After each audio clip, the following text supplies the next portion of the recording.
তেজপুৰৰ এই যি অভিনৱ প্ৰয়াস দুটাকৈ হল TNZ আৰু IMP চিনেমাছ এই দুটাকৈ হলে যিদৰে অভিনৱ প্ৰয়াস আৰম্ভ কৰিছে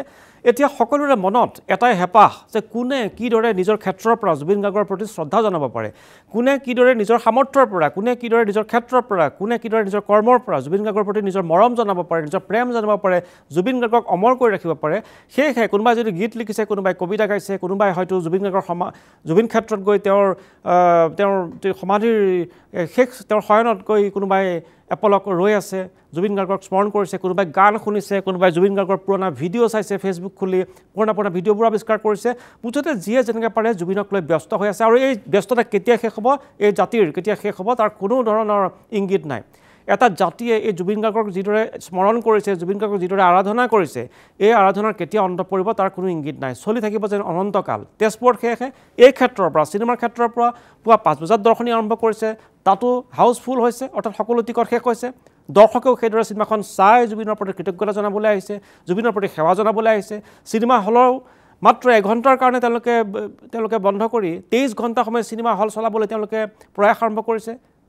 তাতো তেওঁলোকৰ ব্যৱসায়ৰ কোনো চিন্তা নাই 99 টকাৰ টিকট দিছে 99 টকাৰ টিকট যি টিকট সাধাৰণতে 200 300 400 500 600 পৰ্যন্ত হয় গতিকে সকলোৱে জুবিন গাৰ্গৰ প্ৰতি সেৱা কৃতজ্ঞতা মৰম প্ৰেম শ্ৰদ্ধা সকলো মই পুলক আপোনাৰ কাষলৈ পুনৰ আহিছোঁ যিসকল যুৱকে জুবিন গাৰ্গৰ ৰৈ ৰৈ বিনালে ছবিৰ পোষ্টাৰ দিনে নিশাই আঁৰি আছে বুলি আপুনি কৈছে নিশাৰ ভাগলৈকে আঁৰি থাকে তেওঁলোক অনুৰাগী নে তেওঁলোক জুবিন ফেন ক্লাবৰ সদস্য নে তেওঁলোক স্বেচ্ছাসেৱক নে তেওঁলোক কিহৰ তাৰণত তেওঁলোকে নিশা নিশাই কাম কৰি আছে হয় নন্দন আপুনি কৰা প্ৰশ্নটো এতিয়া হয়তো বহুতৰ মনতে জাগ্ৰত হ'ব পাৰে যে তেওঁলোকৰ কিয় এই নিশা পৰ্যন্ত এইদৰে তেওঁলোকে পোষ্টাৰ আঁৰিছে নিশা বিভিন্ন স্থানত গৈ প্ৰচাৰ চলাইছে অথচ সকলোৱে জানে যে 31 অক্টোবৰত সেই সকলোৰে আগ্ৰহৰ সকলোৱে যি অধৈৰ আগ্ৰহেৰে আছে ৰৈ ৰৈ বিনালে ছবিখন মুক্তি পাব কিন্তু তথাপিও কোনোবাই যদি গাড়ীত এইদৰে গাড়ীৰ লগাই লৈছে কোনোবাই দোকান পোহাৰ সকলোতে এই ধৰণৰ তেওঁলোকে পোষ্টাৰিং কৰিছে ইয়াৰ উদ্দেশ্য এটাই যে তেওঁলোকে মনে প্ৰাণে ভাল পায় প্ৰাণৰ শিল্পীগৰাকীক আৰু প্ৰাণৰ শিল্পীগৰাকীক কি ধৰণে কেনেকৈ শ্ৰদ্ধা নিবেদন কৰিব পাৰে শিল্পীগৰাকীৰ কাৰণে বা সেই শ্ৰদ্ধা সদায় অটুট ৰখাৰ কাৰণে কেনেধৰণে আগবাঢ়ি যাব পাৰে সেয়াই যেন প্ৰয়াস মই আৰু আছে তেওঁলোকৰ পৰা মই পোনপটীয়াকৈ জানিব বিচাৰিম আপোনাৰ পৰা জানিব বিচাৰিম কিহৰ তাৰণাত হয় আচলতে ইমান দুখৰ সময়ত একচুৱেলি এই ৰৈ ৰৈ বিনালে আহিছে এইটো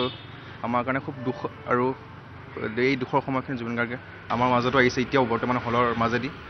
সেই যি কি নহওক অসমৰ গোটেইখিনি মানুহ ওলাই আহিছে সেইটো আটাইতকৈ ডাঙৰ কথা আৰু তাৰ মাজত আমাৰ এটা দাবী আছে যে জোনাকী হল যিখন অসমৰ প্ৰথম হল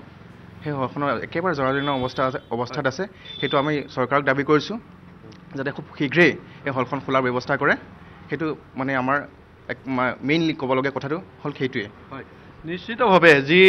জোনাকী 1937 চনত ৰূপকৰ জ্যোতিপ্ৰসাদে অসমৰ প্ৰথমটো চলচ্চিত্ৰ গৃহ নিৰ্মাণ কৰিছিল সেই জোনাকীত কিন্তু আজি অসমীয়া চিনেমা চলাবলৈ এই মুহূৰ্তত অপৰাগ গতিকে সকলোৱে এইটো কথা যথেষ্ট গুৰুত্ব সহকাৰে লৈছে মই আপোনাৰ পৰা জানিব বিচাৰিম আজি হয় জুবিনদাৰ আমাৰ এষাৰ কথা এতিয়াও মনত পৰি আছে এখেতে কৈ গৈছিলে যে এটা সময় আহিব য'ত আমাৰ অসমীয়া চলচ্চিত্ৰ ছবি গোটেই ইণ্ডিয়াৰ ভাৰতবৰ্ষৰ প্ৰত্যেকখন মেট্ৰপলিটেন চিটিত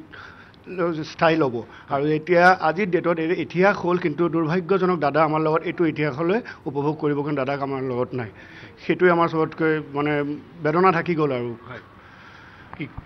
হয় লগতে মই এইটো কথা সকলোকে এটা অনুৰোধ কৰিব বিচাৰোঁ সমগ্ৰ অসমবাসীলৈ যে 31 তাৰিখে দাদাৰ 15 বছৰৰ এক সাধনা এক সপোন সফল হ'বলৈ গৈ আছে গতিকে এই ছবিখন সকলো আগবাঢ়ি আহক সকলোৱে চাওক অসমৰ লগতে আপোনাৰ ভাৰতবৰ্ষৰ বিভিন্ন ৰাজ্যত আপোনাৰ একেটা সময়তে ৰিলিজ হ'ব কিন্তু তাত বিনম্ৰ অনুৰোধ আমি তেজপুৰ জুবিনিয়ানছৰ ফালৰ পৰা সকলোকে এটাই কৰিব বিচাৰোঁ যে তাতে কোনো যাতে পাইৰেচি নকৰে কোনো ফটো বা ভিডিঅ' বা তেনেকুৱা শ্বৰ্ট কোনো ক্লিপ লৈ পেলাই কোনো ষ্টেটাছ বা ছ'চিয়েল মিডিয়াত যাতে তেওঁলোকে সেইটো পাব্লিছ নকৰে তাৰ কাৰণে আমি এটা বিনম্ৰ অনুৰোধ কৰিছোঁ সকলোকে নিশ্চয় যাতে কোনেও পাইৰেচি নকৰে আৰু নকৰিব বুলিয়ে আমি আশা কৰিছোঁ চিনেমা হলৰ কৰ্তৃপক্ষ ইয়াত আছে তেওঁলোকৰ পৰা মই শেষ মন্তব্য ল'ম যে আপোনালোকে 5:20 পৰাই আৰম্ভ কৰিব গতিকে আপোনালোকৰ কৰ্মচাৰী হওক সকলোৱে হওক গোটেই দিনে নিশাই ইয়াত খাটিব লাগিব কিহৰ কাৰণে আমাৰ এতিয়া মানে 5টা পিছত যিটো শ্ব' চলিব আমাৰ ষ্টাফটো 4টা বজাতে আহিব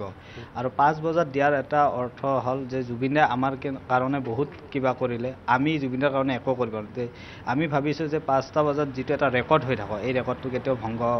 কোনেও কৰিব নোৱাৰে আৰু বিশেষকৈ যিবিলাক আমাৰ অসমত কাম কৰা মানুহ বেছি আছে তো সিহঁতে মানে যেতিয়া সোনকালে চাই কামত যাব পাৰে এইটোৰ কাৰণে আমি 5টা পিছত দিয়াৰ অৰ্থ এইটোৱে হয় মানে নিশ্চিতভাৱে এই ধৰণে সকলোৱে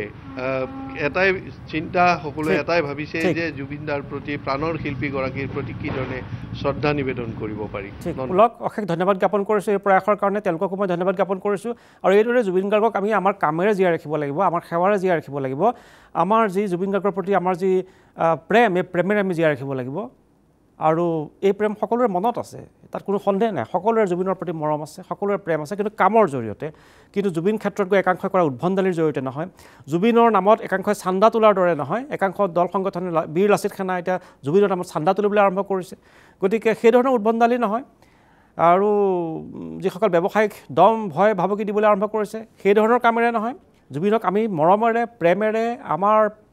নিষ্ঠাৰে আমি জুবিন গাৰ্গক এই ধৰণৰ সেৱাৰে আমি স্মৰণ কৰিব লাগিব এয়া হৈছে উচিত উদাহৰণ উচিত হৈছে এয়া উদাহৰণ আৰু আমি সকলোৱে গ্ৰহণ কৰিবলগীয়া উদাহৰণ